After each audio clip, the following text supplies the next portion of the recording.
दोस्तों नमस्कार, स्वागत है आप सभी का। एक बार फिर से आई चलते हैं बिहार की ताज़ा खबरों की ओर। लेकिन उससे पहले अगर आपने अभी तक इस चैनल को सब्सक्राइब नहीं किया तो सब्सक्राइब कर लें, जिससे कि आपको बिहार की ताज़ा खबर रोजाना मिलती रहे।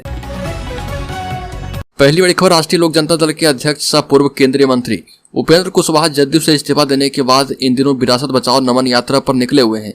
इसी कड़ी में वो नीतीश कुमार के गृह जिला नालंदा पहुंचे और उपेंद्र कुशवाहा का काफिला पटना के रास्ते एलसा प्रखंड के डियामा गांव से होते हुए कंगरसराय पहुंचा, जहां पर लाल सिंह त्यागी के स्मारक पर माल्यार्पण किया गया।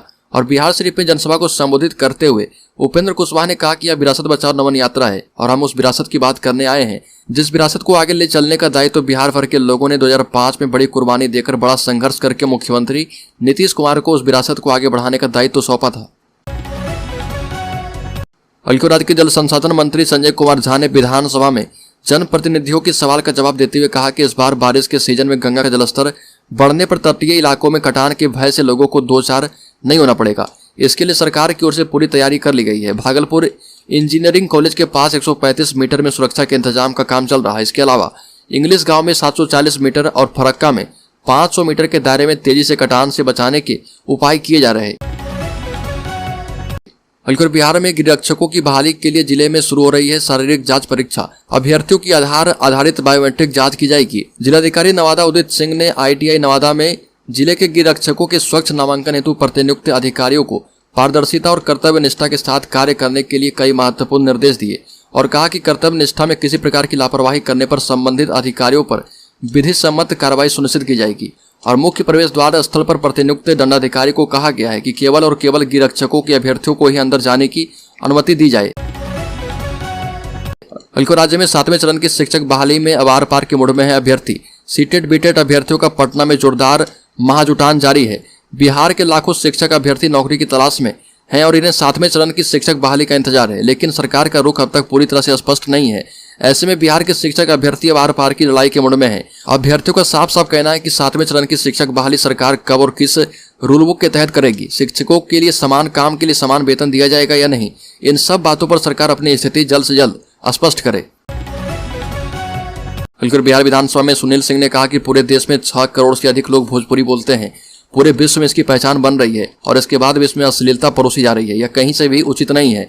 इसी को लेकर सवाल उठाया गया। इसके अलावा मनोज तिवारी, रवि किशन और दिनेश लाल यादव पर भी सवाल उठाते हुए हमला बोला गया और कहा गया कि इसी कारण आज देश के युवा उनसे सीख कर इस तरह का काम कर रहे हैं। विधायक सुनील सिंह ने कहा कि भोजपुरी में भी सेंसर बोर्ड बनना चाहिए और भोजपुरी गाने को मार्केट में लाने से पहले उसकी टेस्टिंग जरूरी होनी चाहिए।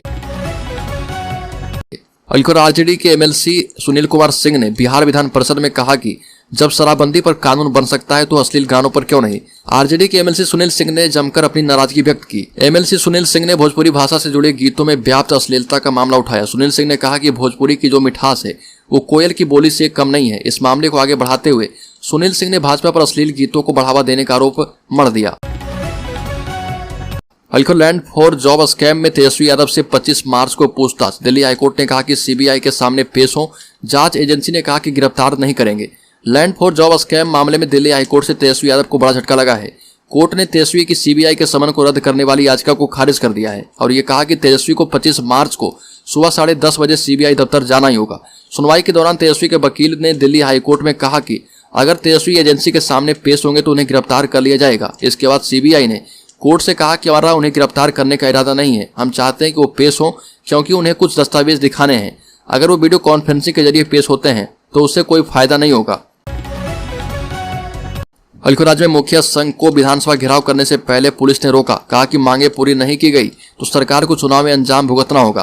पंचायतों के विभिन्न समस्याओं को लेकर राज्य के मुखिया संघ के कई पंचायतों के मुखिया पटना पहुंचे और सामाजिक सुरक्षा पेंशन चालू करने, मनरेगा में भुगतान का अधिकार पंचायत को वापस देने, ग्राम पंचायतों के अधिकारों की कटौती का बंद करने और मनरेगा में NMMS बंद करने, सोलर स्ट्रीट लाइट योजना ग्राम पंचायत को सौंपने, प्रधानमंत्री आवास के लिए सर्वे कराने समेत कई मांगों को लेकर मुखिया संघ ने शांतिपूर्ण ग्राम स्वराज मार्च निकाला। 30 मार्च को देश भर में रामनवमी मनाई जाएगी और इसे लेकर हर जगह तैयारियां शुरू हो गई है। राजधानी पटना के महावीर मंदिर में रामनवमी को लेकर भव्य आयोजन होने वाला है। इसको लेकर पटना के महावीर मंदिर में SP, DM और सभी पदाधिकारियों ने बैठक की है। इसमें यह फैसला लिया गया है कि पहली बार रामनवमी के लिए समन्वय समिति बनाई जाएगी जो कि प्रतिदिन रामनवमी की तैयारियों की जानकारी साझा करेंगे। और प्राधिकारियों की बैठक को लेकर महावीर मंदिर न्यास समिति के सचिव किशोर कुणाल ने बताया कि बैठक में कई फैसले लिए गए हैं। अलकर उपेंद्र कुशवाहा पहुंचे मुंगेर जिला, जेडीयू पर बोला हमला, कहा कि पार्टी का अस्तित्व पूरी तरह से समाप्त हो चुका है, कोई चुनाव नहीं जीतेगा। मुंगेर में अपने 1 दिवसीय दौरे पर मुंगेर आए राष्ट्रीय लोक जनता दल के संस्थापक उपेंद्र कुशवाहा ने प्रेस वार्ता के दौरान जदयू और राजद पर जुबानी प्रहार किया। जेडीयू पर हमला करते हुए कहा कि जदयू की अस्तित्व पूरी तरह से समाप्त हो चुकी है। मुंगेर या अन्य जगह हो, जदयू से कोई भी टिकट लेकर आ जाए, वो अब जीत नहीं सकता। उपेंद्र कुशवाहा ने कहा कि 40 सीटों की बात ही नहीं है, बिहार की जनता के दिल से अब जदयू बाहर हो चुका है। अलकर राज्य में आंगनबाड़ी सेविका सहायिका का मानदेय नहीं बढ़ेगा। विधान परिषद में मंत्री ने कहा कि सरकार का ऐसा विचार नहीं है और इसी सवाल पर निलंबित हुए थे बीजेपी एमएलए। बिहार की आंगनबाड़ी सेविका और सहायिका का मानदेय अभी नहीं बढ़ेगा, सरकार का ऐसा कोई विचार नहीं है। मंत्री मदन सहनी ने विधान परिषद में एक सवाल के जवाब में स्पष्ट कर दिया है और कहा कि आंगनबाड़ी सेविका सहायिका से कई तरह के काम लिए जाते हैं और कहने को 4 घंटे का काम है लेकिन 12 घंटे तक काम लिया जाता है। 2 दिन पहले विधानसभा में इसी सवाल पर सवाल करते हुए भाजपा विधायक लखेंद्र पासवान के हाथ से माइक उखड़ गया था। इसके बाद विधानसभा अध्यक्ष ने उन्हें 2 दिनों के लिए सदन की कार्रवाई से निलंबित कर दिया था। अलकर राज्य में जातीय जनगणना का दूसरा चरण 1 अप्रैल से होगा शुरू, पूछे जाएंगे 74 से ज्यादा सवाल। जातीय जनगणना का दूसरा चरण 1 अप्रैल से शुरू हो सकता है और जिसकी तैयारी की जा रही है और इस चरण में लोगों से जनगणना के दौरान 74 कॉलम के प्रश्नों की जानकारी ली जाएगी। बताया गया कि जहां पहले चरण में केवल ऑफलाइन मोड में गणकों के माध्यम से परिवार का डेटा लिया गया था, वहीं दूसरे चरण में ऑफलाइन के साथ ही ऑनलाइन मोड में भी प्रत्येक परिवार से मिलने वाली जानकारी को अपडेट किया जाएगा। इसको लेकर पटना में जिला के मास्टर ट्रेनरों को प्रशिक्षण भी दिया गया है, जिसके माध्यम से जिला में सुपरवाइजर एवं गणक को प्रशिक्षण दिया जाएगा। अलकर राज्य के भागलपुर जिले के सुल्तानगंज रेलवे स्टेशन अब अजगैबीनाथ मंदिर के स्वरूप में बनेगा। स्टेशन अभी भी मंदिर नुमा है लेकिन अब इसके ढांचे में और भी परिवर्तन किया जाएगा ताकि वह अजगैबीनाथ मंदिर की तरह दिखे। स्टेशन पर multi level parking, seating arrangement के साथ प्रतीक्षालय, फुट ओवर ब्रिज की सुविधा होगी। लिफ्ट एवं एस्केलेटर भी लगेंगे। इसको लेकर मालदा डिवीजन ने तैयारियां शुरू कर दी है।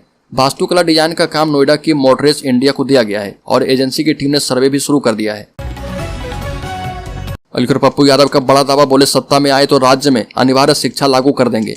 जन अधिकार पार्टी के राष्ट्रीय अध्यक्ष एवं पूर्व सांसद पप्पू यादव भागलपुर पहुंचे और जेल रोड स्थित एक विवाह भवन में शिक्षा क्रांति एवं उत्सव कार्यक्रम में शिरकत की। इस दौरान युवाओं को संबोधित करते हुए कहा कि उनकी पार्टी सत्ता में अगर आई तो हर छात्र को 5,000 की छात्रवृत्ति की सुविधा दी जाएगी। साथ ही हर छात्र छात्रा को ब्याज मुक्त सरकार की गारंटी पर लोन दिया जाएगा और यह लोन नौकरी लगने के बाद चुकाने की व्यवस्था बनाई जाएगी। साथ ही राइट टू एजुकेशन की तरह कंपलसरी एजुकेशन लागू करने की बात भी कही है।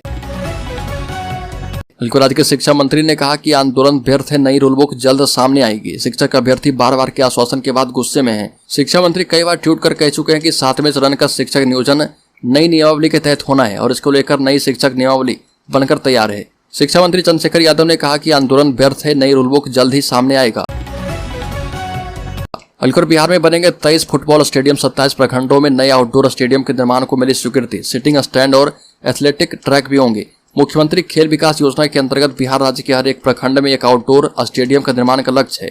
अब तक राज्य के कुल 534 प्रखंडों में से 312 प्रखंडों में आउटडोर स्टेडियम निर्माण की स्वीकृति दी जा चुकी है। वित्तीय वर्ष 2022-23 में शेष बचे प्रखंडों में से 27 प्रखंडों में नए आउटडोर स्टेडियम के निर्माण की स्वीकृति दी गई है और यह स्वीकृति छात्र एवं युवा कल्याण निदेशालय कला संस्कृति एवं युवा विभाग पटना बिहार द्वारा दी गई है। अलकर राज्य से 2 दिनों के सीमांचल दौरे पर है ओवैसी। AIMIM बिहार प्रमुख बोले, सरकार सीमांचल की समस्या दूर कर देती तो हमारी आवश्यकता नहीं होती। बिहार की राजनीति में सीमांचल क्षेत्र सभी राजनीतिक दलों के लिए हॉट केक बना हुआ है। जाहिर सी बात है कि अल्पसंख्यक समुदाय किस इलाके को अपने पाले में करने के लिए भाजपा और महागठबंधन दोनों ने अपनी अपनी पारी खेल ली है। अब सीमांचल के चारों जिलों में AIMIM के सुप्रीमो असदुद्दीन ओवैसी 2 दिनों तक दौरा करने वाले हैं। ओवैसी इन चारों इलाकों में सिर्फ रैली नहीं बल्कि छोटी सभाएं, पदयात्रा, नाव यात्रा सहित सुदूर इलाकों में जाकर लोगों से मिलेंगे। ओवैसी के 2 दिनों में सीमांचल के पूर्णिया, किशनगंज, अररिया और कटिहार को साधने की कोशिश होगी। अलकर मुजफ्फरपुर से लापता हुई खुशी कुमारी का 25 महीने बाद भी कुछ पता नहीं चल पाया है। खुशी कहाँ है, किस हाल में है, आज तक इस बारे में कोई लीड नहीं मिली है। जबकि इस बच्चे की तलाश में सेंट्रल एजेंसी CBI पिछले कई महीनों से जुटी थी। CBI ने पटना में केस दर्ज किया था, पहले मुजफ्फरपुर पुलिस और बाद में CBI। 2 साल की जांच के बाद अब तक लापता खुशी के बारे में कोई ठोस सबूत किसी को नहीं मिल पाया है और इसलिए अब केंद्रीय जांच एजेंसी ने पब्लिक की मदद लेने की कवायद शुरू कर दी है और 25 महीने से लापता मासूम को ढूंढने वालों को CBI 5 लाख का इनाम देगी।